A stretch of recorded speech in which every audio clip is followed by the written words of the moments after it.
B safe and enjoy your time. Thank you so much. দর্শক thank you. আমাদের সাথে যুক্ত হয়েছেন মিস্টার শোয়েব আহমেদ, যিনি পিস ইউনিভার্সিটি কলম্বিয়া এবং কিউনি কিউনিতে তিনি অ্যাডজুন্ট অ্যাসিস্ট্যান্ট প্রফেসর হিসেবে কাজ করছেন। এবং আজকে তার সাথে আমরা যে জিনিসটা আলোচনা করব তা হচ্ছে যে আর্টিফিশিয়াল ইন্টেলিজেন্স। তিনি কম্পিউটার সায়েন্সের শিক্ষক। জনাব শোয়েব আহমেদ, আপনাকে শুভেচ্ছা জানাচ্ছি। আমাদের অনুষ্ঠানে আজকে প্রথম আপনি আসছেন। আপনি কি আমাকে শুনতে পাচ্ছেন? জি, ধন্যবাদ তাহের ভাই, আমি আপনাকে স্পষ্ট শুনতে পাচ্ছি। জি, থ্যাংক ইউ সো মাচ। আপনার কাছে জানতে চাই যে আপনি জানেন যে আর্টিফিশিয়াল ইন্টেলিজেন্স দিনে দিনে মানুষের নির্ভরতা বাড়ছে আর্টিফিশিয়াল ইন্টেলিজেন্সের সব কিছুতেই।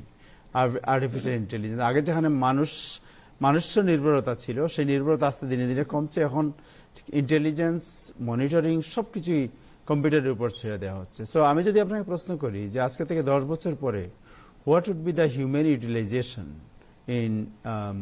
in this civilization? মানুষের যে প্রয়োজনীয়তা, এটা কি ফুরিয়ে যাচ্ছে? তখন সব মানুষ ঘরে বসে থাকবে আর শুধু কম্পিউটারই কাজ করবে না? কিভাবে, what is B the impact?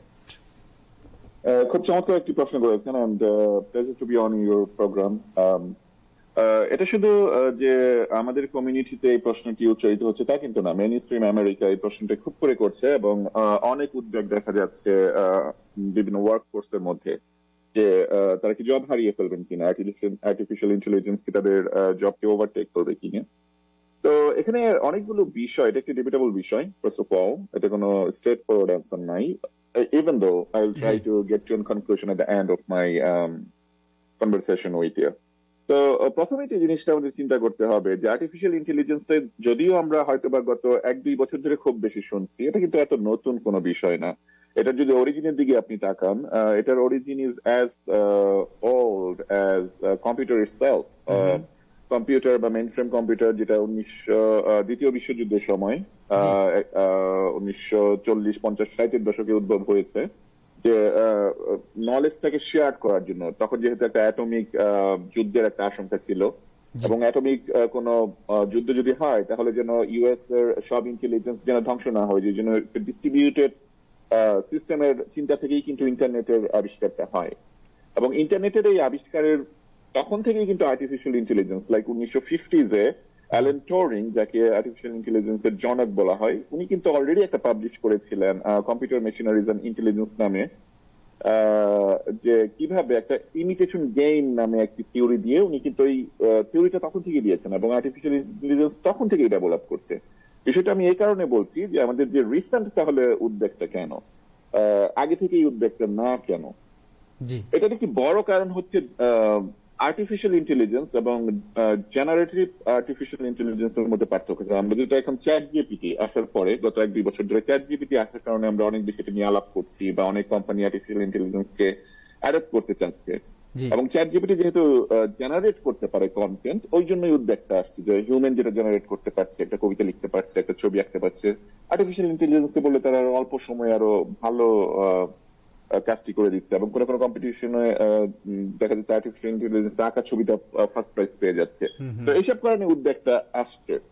তো ব্যাকগ্রাউন্ডের পরে আমরা যেটা চিন্তা করতে পারি সেটা হচ্ছে যে 1950 থেকে এই ডেভেলপমেন্টটা যদি আমরা দেখি, 1912 সালে কিন্তু ইলন মাস্ক, স্টিফেন হকিং থেকে শুরু করে 3000-এর বেশি সায়েন্টিস্ট এবং যারা এই ফিল্ডে আছে তারা কিন্তু একটা ওপেন লেটার লিখেছিল, এবং ওই ওপেন লেটারটা সব ওয়ার্ল্ড এর বড় বড় লিডার যারা গভর্নমেন্ট চালায় তাদেরকে দেওয়া হয়েছিল। তাদের কনসার্নটা ছিল আর্টিফিশিয়াল ইন্টেলিজেন্সকে যেভাবেই ব্যবহার করা হোক, একটি ক্ষেত্রে ব্যবহার করা উচিত হবে না। সেটি হচ্ছে যে কোন ওয়েপন, অটোমেটিক কোন ওয়েপন তৈরি করা যাবে না যেটা দিয়ে যুদ্ধ করা যায়। যে ধরেন হিউম্যান আর যুদ্ধ করতে হচ্ছে না, কিছু মেশিন পাঠিয়ে দিচ্ছে এই দেশ বা এই অঞ্চল, কিছু মেশিন পাঠিয়ে দিচ্ছে ওই দেশ, এবং মেশিনে মেশিনে যুদ্ধ করে একটা ইয়ে হচ্ছে। ওই বিষয়টাকে ব্যান করার জন্য ওরা কিন্তু উদ্বেগ জানিয়ে একটা চিঠি লিখেছেন। না, উইপেনের দিক থেকে আর্টিফিশিয়াল ইন্টেলিজেন্স কিন্তু আগে থেকে ইউজ হচ্ছে। আপনারা যেটা দেখেন যে যখন প্যালেস্টাইন এবং ইসরায়েলের মধ্যে কনফ্লিক্ট হয় এবং শোনা যায় নিউজে যে হামাস রকেট।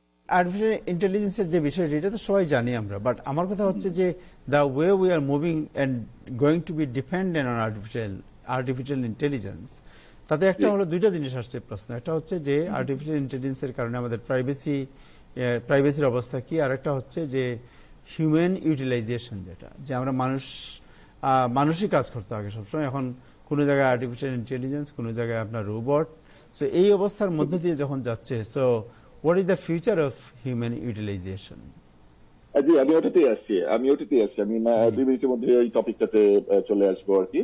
তো যেটা ইসরায়েল ইউজ করে ওয়েপনের সাইড থেকে, যখন হামাস বা কেউ রকেট লঞ্চ করে, তখন কিন্তু ইসরায়েল থেকে কোনো মিলিটারি এটাকে কাউন্টার প্রোটেক্ট করে না। ওদের যে আয়রন ডোম আছে সেটা কিন্তু আর্টিফিশিয়াল ইন্টেলিজেন্স, এটা সেন্স করে যে কোনো রকেট তাদের সীমানা ক্রস করেছে কিনা, এবং অটোমেটিকলি পাল্টা ফায়ারটা হয়ে রকেটটাকে ধ্বংস করে।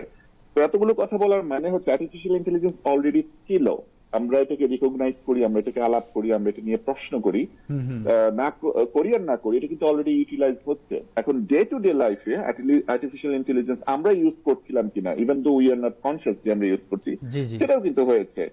যেমন গুগলের যে স্প্যাম ইয়েটা আছে, ফিচারিংটা আছে, ফিল্টারটা আছে, এটা কিন্তু টোটালি আর্টিফিশিয়াল ইন্টেলিজেন্স ডিপেন্ডেন্ট। কোন হিউম্যান কিন্তু গুগলে এসে করে। আমরা স্প্যাম ফোল্ডারে যে ইমেল গুলো পাই, এটা কিভাবে ফিল্টার্ড হয়, কিভাবে গুগল জানে যে এই ইমেলটা দরকারি বা এটা স্প্যাম, এটা কিন্তু কোনো মানুষ ম্যানুয়ালি করেন, এটা আর্টিফিশিয়াল ইন্টেলিজেন্স করছে। আরেকটা বিষয় আপনাকে আমি দৃষ্টি আকর্ষণ করতে চাই, যে সে অ্যাবাউট সোশ্যাল মিডিয়া।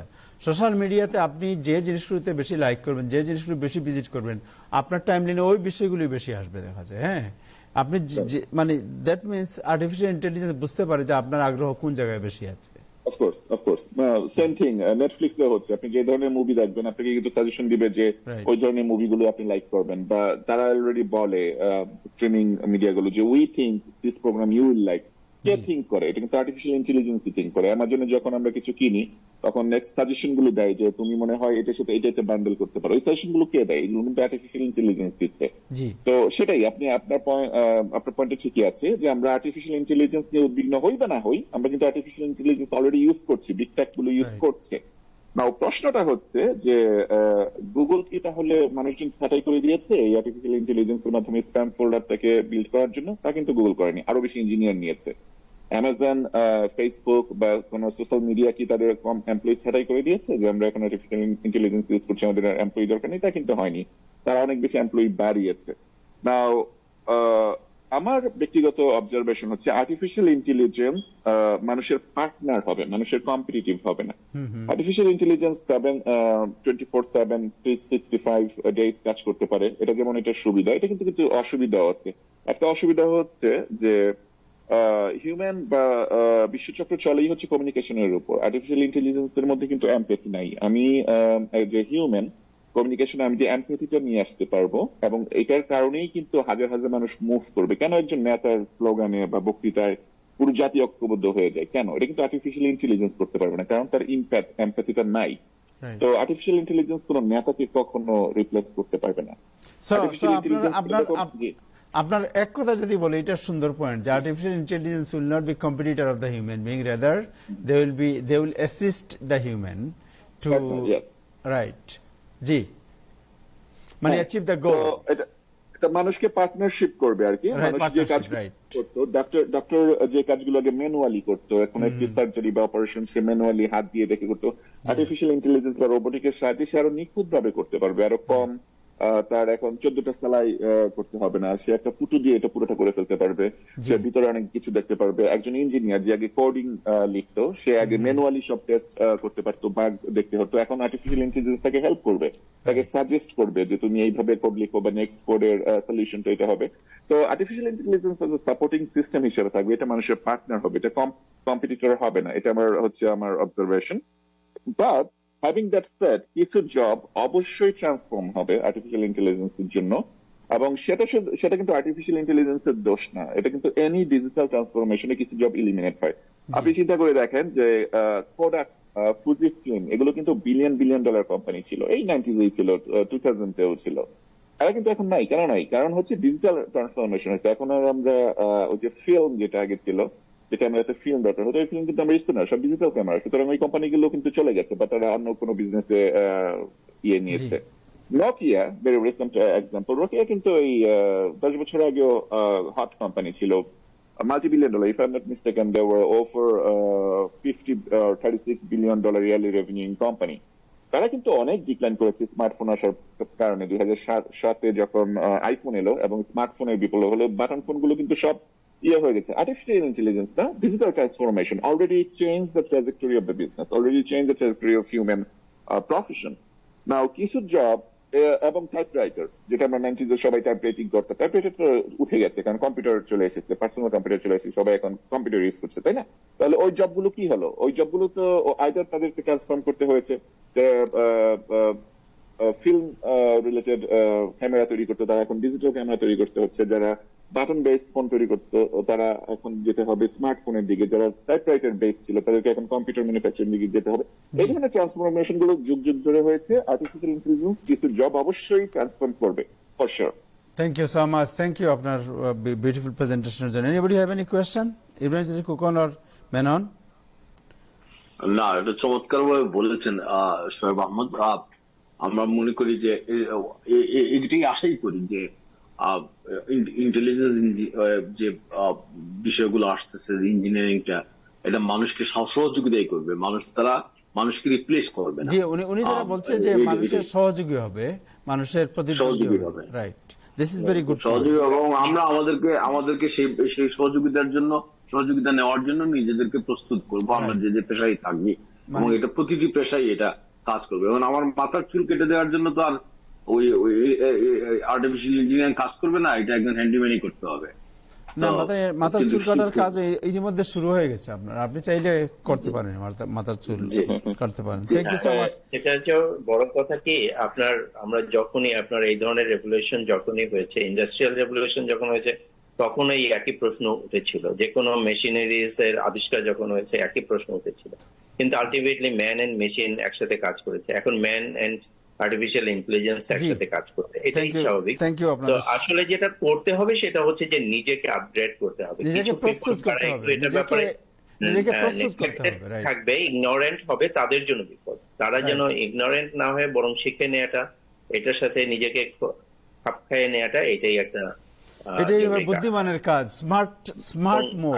একটা জিনিস, একটা তথ্য শুধু দেই, সেটা হচ্ছে যে আপনি এই যে এখন যে স্কুলে যাচ্ছে, এলিমেন্টারি স্কুলে যে বাচ্চারা যাচ্ছে, এই বাচ্চারা যখন আপনার তাদের কর্মজগতে আসবে, তখন তারা যে কি কাজ করবে, সেই কাজগুলো এখন পৃথিবীতে 85%-এরই কাজ পৃথিবীতে এক্সিস্ট করছে। জি, আমরা জানি না যে ওরা কি কাজ করবে, নতুন তৈরি হবে। ওকে, তাহেরা মেনন ভাই, এই যে আজকে থেকে এই যে 40 বছর আগে 50 টাকা দিয়ে শর্ট হ্যান্ড শিখছিলাম সাংবাদিক হওয়ার জন্য, আমার ওই শিক্ষাটা কি হবে? কিন্তু সারা জীবন আপনার কাজে লাগেছে। ওইটা দিয়ে আপনার আঙ্গুলের যে ব্যবহার শিখছিলেন, ওই ব্যবহার পরে আপনি শর্ট হ্যান্ড শিখছেন, তারপরে আপনি কম্পিউটার আসছে, আস্তে আস্তে টাইপ শিখছেন, টাইপ থেকে তারপরে আসছেন কম্পিউটারে, কম্পিউটার থেকে এখনো কম্পিউটার যুগ এখনো আছে। সো কোনোটারই শেষ নেই, প্রত্যেকটাতেই আপনি শিখেছেন এবং এগুলো কাজে লাগবে আপনার।